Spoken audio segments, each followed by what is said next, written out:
Hey guys, welcome to this week's podcast episode. I've got a really fascinating guest with us today, Sani, and he is an AI and emerging technology thought leader. He's contributed to Forbes and he's also the host of the Blockchain Brief podcast. He's recently written a book, which we'll talk all about, and we're going to talk all about AI technology. And I'm really happy to welcome him to the show. So, Sani, welcome. Thank you, Chris. Thanks for inviting me. Glad to Yeah. be here. Yeah, so kind of set the stage, talk about your background experience. Looks like you went to Harvard Business School and what you do now. My background is that I started in the tech industry about 16, 17 years ago after business school and all that. I shouldn't be talking bad about business schools, but business schools don't make you business people or entrepreneurs. They make you great corporate employees. So I started my life in the corporate world, worked in the corporate world for a while, and very quickly realized that that lifestyle, while financially very rewarding, wasn't in line with my values and principles. And so that was sort of my turning point where I left the corporate world and founded VezTek, which is a emerging technologies company. And what we do two things. We provide advisory and on-demand resources for emerging technologies to companies in the middle market, Fortune 500s, as well as government entities. So that's what we do at this time. Yeah, that's quite interesting. Kind of, and we were talking all about AI and the implications both in healthcare and elsewhere. So we'll start off this intersection of AI and business and then strategy for success and kind of explore how AI is reshaping businesses and industry with a focus on practical applications.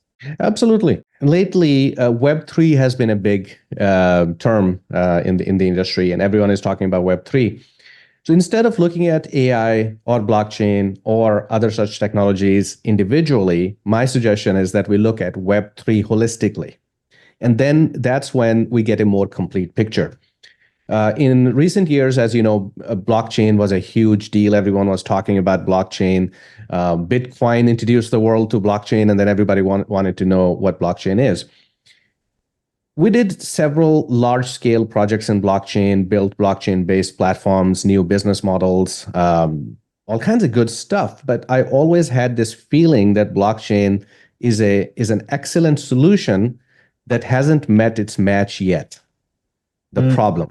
It hasn't met a worthy enough problem yet. Yeah. So when AI became popular, we've been working on AI for quite a few years. I think the first larger project that we did in the AI space was in 2015. And 2022, when ChatGPT was launched, and all of a sudden, AI became a household name and everybody wanted to talk about it. Then the picture started to kind of become more clear. Now you look at the whole bigger picture. So on one hand, you have data collection, right? So that's your humans collecting data, that's your machines collecting data, aliens collecting data, doesn't matter. So data comes from somewhere. Then you put it in the middle in a secure place. That's your blockchain. It's a secure database. Then you apply AI and machine learning models on it, and you find something insightful out of it, something actionable. And then you use different automation methods to, in some cases, automate different processes. So now it starts to make sense. But everything is based on that central layer, that's your data. So when we talk about AI, sometimes business leaders, they come to us and they say, well, I want to bring AI into my company. And my very first question is, do you have data? Because data is the foundation. Without data, whether it's your own or it's acquired from somewhere, there's no AI. Yeah. And we'll talk more about it. But AI is changing business models wherever a business model is based on data, based on information. Yeah. Wherever you see that there's huge piles of data available. So what are those industries? Very first one and the first adapter of AI, first adopter of AI is your financial industry. Finance, fintech, financial services, banking, everything in that universe. Then the second is healthcare, your former industry. Yeah. Right? Well, current too, right? So in the healthcare industry as well, because of the need for regulations and the way healthcare system works and the research and all that, we have huge amounts of data available. and there's a lot on the line. Lives are on the line, right? So there's enough motivation and there's enough data. We can implement AI-like technologies. You would think that AI would be huge in entertainment, and entertainment industry being one of the largest industries would be one of the first to adopt AI, but it wasn't. Although we had a meeting with Microsoft recently, and they demoed some of the products for the entertainment industry space, where AI will really change the face of AI industry entertainment industry, and how movies are made and films are made and stories are written and all that kind of stuff, right? So now it's going in that space as well. So long story short, any business that is heavily data driven, which is every business these days, regardless what you do, you use data one way or the other. Now, depending on the size of the business, data might be internal or external, and that's where the question whether you're going to build your own tool or you're going to adopt another pre-built, already available off-the-shelf tool, that becomes a relevant question then. But that's kind of how the AI is impacting the industry. Yeah, I love that. I was listening to one of the Microsoft Satya's keynotes on YouTube, and he was talking about how AI is this general purpose technology. It's like an infrastructure, which we were talking about. And then we were actually talking about a very interesting thing where it's commoditizing mental labor, like the industrial age, like machines commoditize physical labor, and now AI is commoditizing mental labor. So talk about that role and the role that healthcare and either knowledge-based industries, lawyers as well. Talk about that. The current form of AI is primarily machine learning. What is machine learning? Machine learning is look at this large sets of data, try to detect patterns, and then based on those patterns, determine how things need to be done, and then use that to create something new. A prime example of that is ChatGPT. You can go to ChatGPT and you can tell ChatGPT that, look at all the writings and speaking engagements of Chris. Then build me a virtual Chris. Write me a love note in the style of Chris. It'll do it because it has your style. It has, how you wrote. So wherever that data is available, what I did, I took last 10 years of my writings, uploaded them into ChatGPT, and I said, okay, now write me a business proposal or an article in Sani's style. I call it Sani.ai, right? And it does that, and it's like pretty close to how it's done. So that's commoditizing of mental labor, right? In the past, recently I finished a business proposal. In the past, that business proposal would have taken me several days, if not a whole week, to write. Using all my background, using all my knowledge, using all my research, and using my team to support me, then we would take about several days to a week to write that business proposal. Yeah. This time, I wrote that proposal over one weekend. As a matter of fact, I wrote it in one day, few hours, and then I took several more hours to go through it and make sure what it's producing is actually accurate. And that's a key point. AI at this point, it's not something that we can 100% rely on with eyes closed. You cannot replace doctors. You cannot replace other experts. We still need them because they are the ones who are going to make sure that the output of AI is accurate. Right. So that was a side note.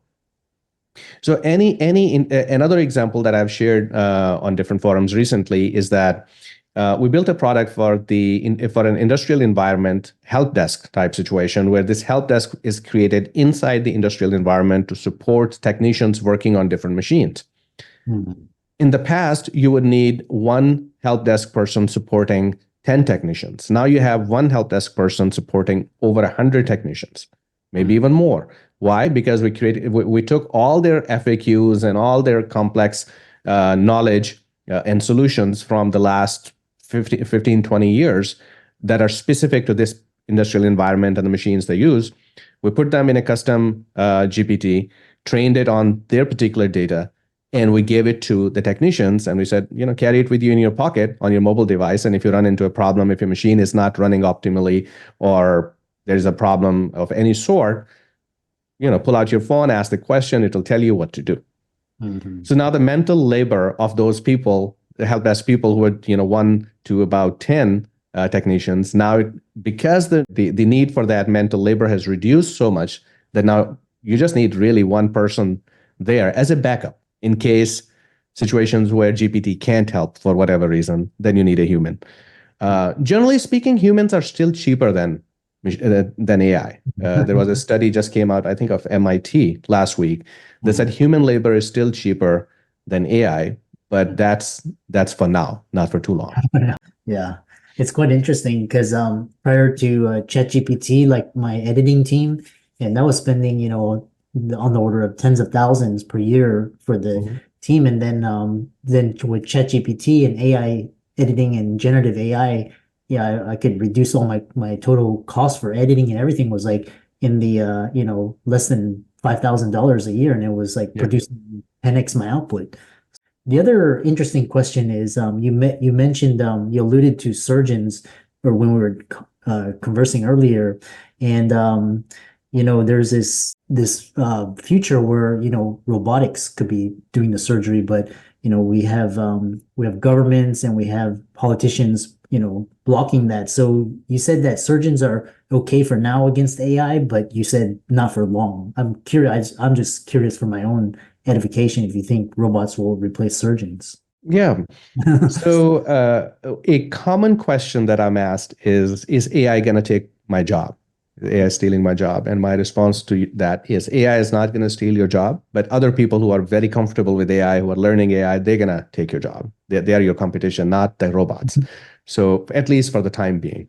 So having said that, AI is data driven. So wherever data or information, as we just talked about it just a minute ago, where, for example, a physician listens to a lot of information, takes data from the lab reports, for example, takes data from the history of a patient, and based on that, determines that this patient needs to either be referred to a surgeon or another expert specialist, or they need to take this medicine. This whole is very much data intensive process flow, right? Yeah.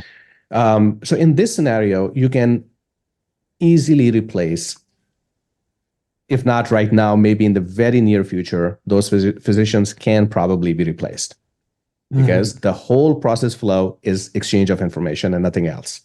The surgeon scenario that we talked about is that surgeon takes all that information, so that can be AI, that part, but then surgeon uses their hands to perform a surgery.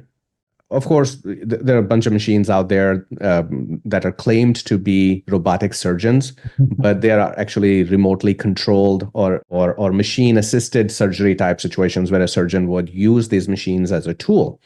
Yeah. The very first machine that was introduced not too long ago, within the last month actually, that performed a appendix removal procedure, and it was completely autonomous.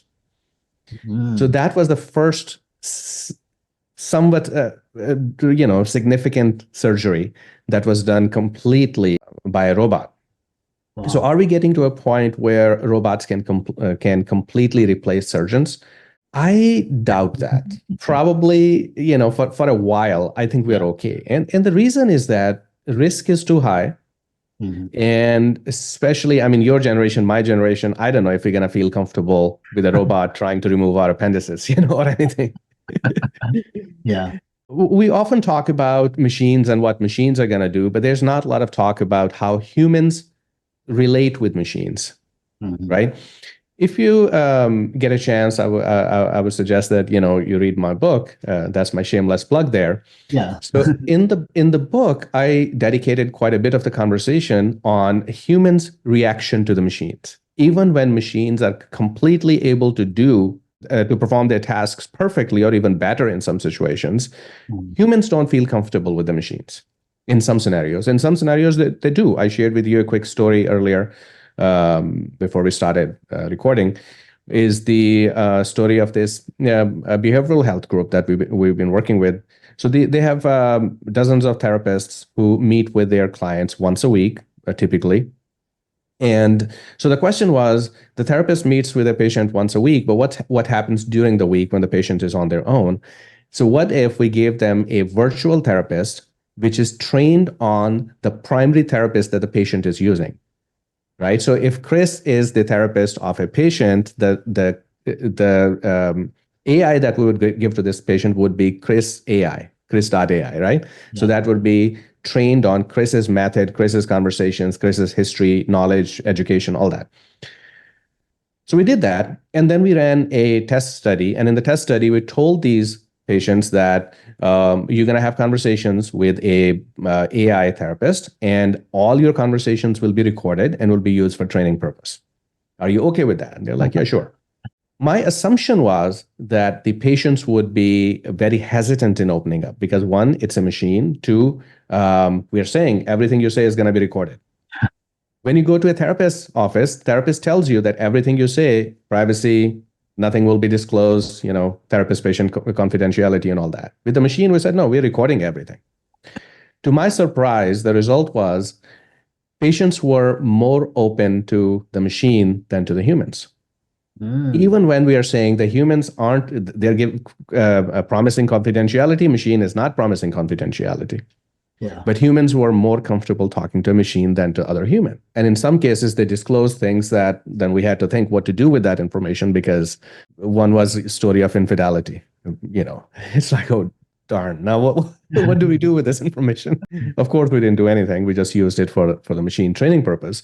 But the moral of the story is that we have to take humans' reaction, human behavior into the equation as well when we talk about what machines can do. The question is not what machines can do. The question, also part of the question is, are we going to allow the machines to do that? In the story that I shared, humans were more comfortable talking to machines. But there are a few other stories that I have mentioned in the book where a machine clearly can do the job better than a human, but the human feels threatened by the machine and reacts negatively to the machine. Right? Yeah. I don't know what your question was. I've forgotten. It's quite interesting because you talk about basically, because I know, for example, I know a lot of, for example, Tony Robbins, he is training AI to look through all of his, decades of videos and seminars and kind of compile it into this AI so that when he leaves, he can still continue on his helping others. And, this idea of telerobotic surgery, it's very interesting. Is it something that we're going to see like in the Terminator? How can people find out your book? I know you've written a book, and how can people find out more about the work that you do? So the book is available on all booksellers platforms, your Amazon, Barnes and Nobles, all other places. So that's that. And what I do, the best way to connect with me is LinkedIn, because I share lots of information and industry updates and all kinds of stuff on LinkedIn. So that's probably is the best way to connect with me. Yeah. And for all the audience out there, let's thank Sani for a very fascinating conversation. And the term AI and the concept of AI is coming up more and more in everyday conversation. So I love having influencers and experts talk about it. Be sure to check out his book on Amazon, connect with him on LinkedIn. And with that, thanks so much for coming onto the podcast. Thank you for having me, Chris. I really enjoyed it.